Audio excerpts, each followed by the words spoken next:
Hello, you're watching The Market Bull. I'm Sarah Powell, and joining me from First Class Metals is CEO Mark Sale. Mark, thanks so much for joining us. Happy Christmas. How are you? Happy Christmas to you, Sarah. Well, if I'm honest, I'm a little bit stiff. I've been chasing reindeers around the garden, trying and get them back onto their winter pasture. So forgive me if I look a little bit strained. My neck's quite sore from all the activity. Goodness me, you're a very busy man. Well, thanks again for joining us following the shareholder letter, which outlines the highlights from 2023 and provides an outlook for next year. Can you tell us what has been the main highlight for 2023 for you personally? Well, the highlight for me was only accomplished really a couple of weeks ago, Sarah, and that was bringing to the table what I set out to do at the beginning of the field season, and that was bring 4 of our key properties to drill ready status and drill one. And as you know, we didn't complete the drilling until the week before Christmas. Well, actually the guys didn't finish cutting some of the core until the 20th of December. So yet again, Emerald Geological Services, and that's why there was a personal thanks going out to Bruce, the principal, really came to the fore for us. I mean, last year, they were taking soil samples at ESSA well into the winter so we could finish the programme, and they've done the same for me this year. So incredible achievements by the Canadian team. And as I say, for me, the highlight, it was an ongoing, because I said to James, James, what was my highlight? It's been full of highlights. And James quite rightly said, Mark, you brought 4 properties to drill ready and you drilled one. That's what you said you were going to do.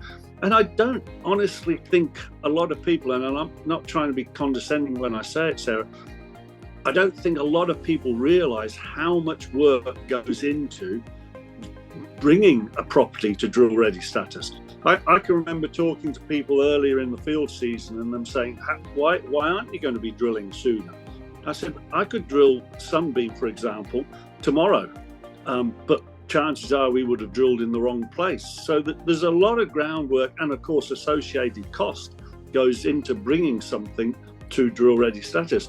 And I think that the Zigzag drill program is exemplary in as much as we did the prospecting, we did the grab samples, we did the sawn champ samples, and we drilled 9 holes into the pegmatite.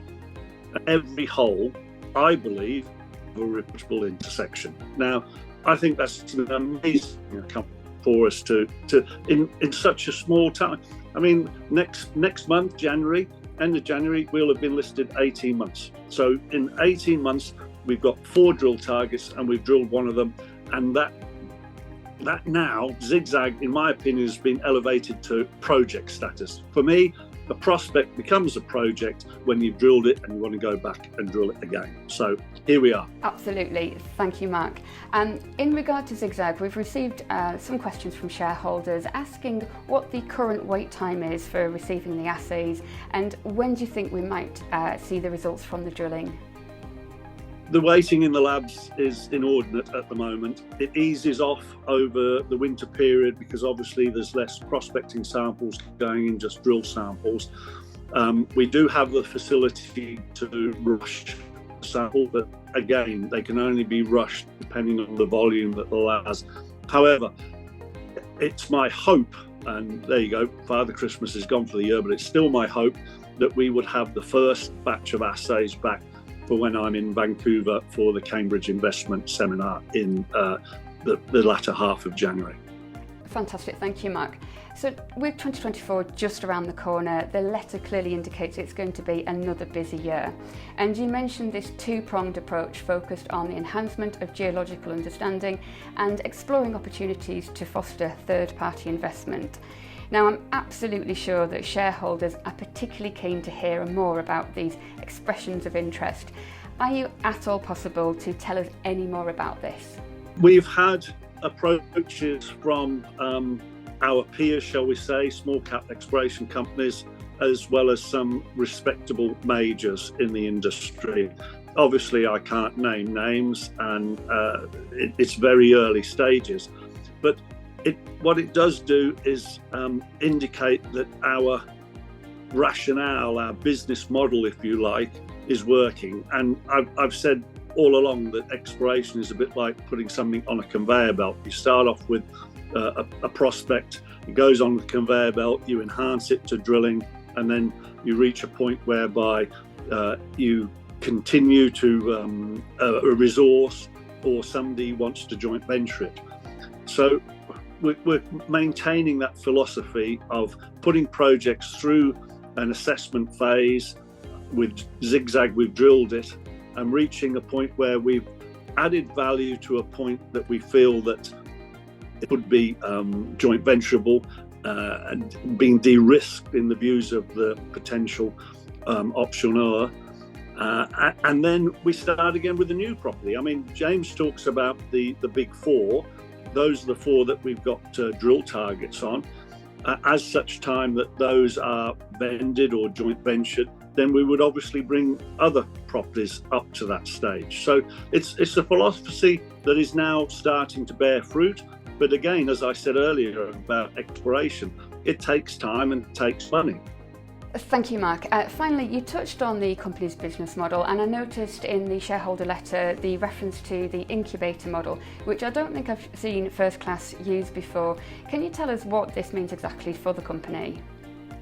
I don't actually like the term incubator model, but then again, that's the term that a lot of people use for this, our business model, shall we say.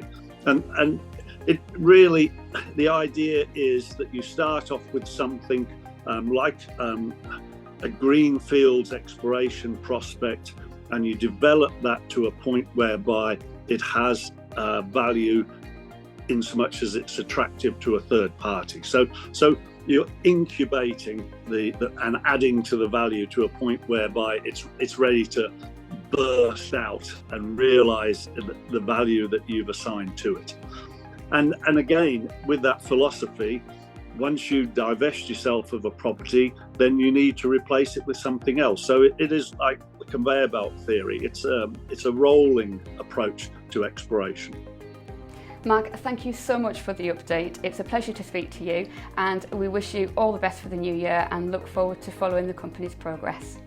Thank you, Sarah, for your time. And yes, I look forward to our next chat. Have a good new year.